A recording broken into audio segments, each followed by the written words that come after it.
I see what awaits us, and I am troubled.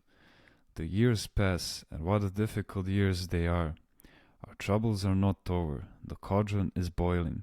If one is not strengthened spiritually, how can one face a difficult situation? God has not created human beings who are good for nothing. We must cultivate our philorimo. Indeed, if a great shake-up were to come upon us, God forbid how many would remain standing.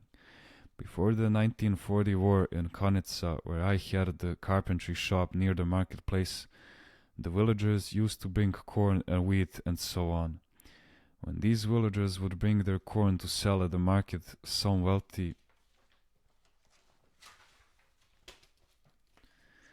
people who were not really wealthy, but they did earn a small interest on their deposited money, would kick the sack and disinterestedly ask how much it cost. But when war came and they had to sell everything they owned in order to survive, these same people would come to the market, and when the villagers said good morning, they would ask, "Have you any corn to sell?"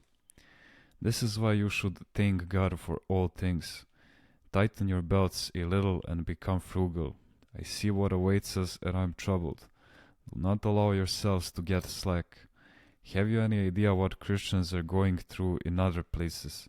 In Russia they are still in labor camps. What hardships they have to endure.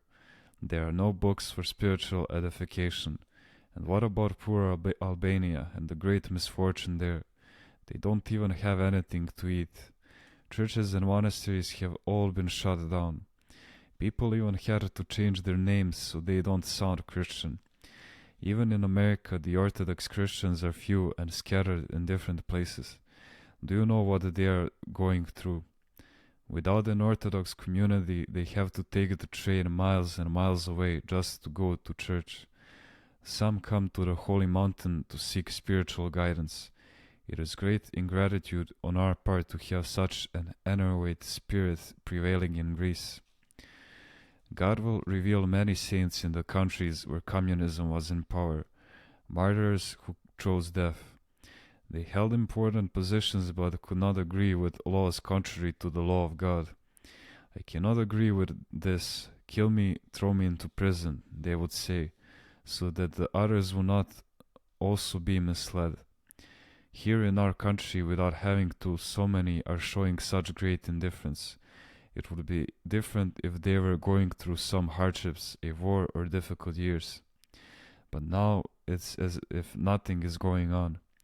How should one say this? It's like someone arriving from Australia by aeroplane to Greece in the springtime and then departing from us for Australia in autumn, only to arrive there in springtime again.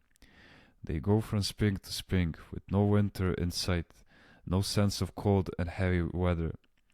Geronda, how can we help a person who is indifferent?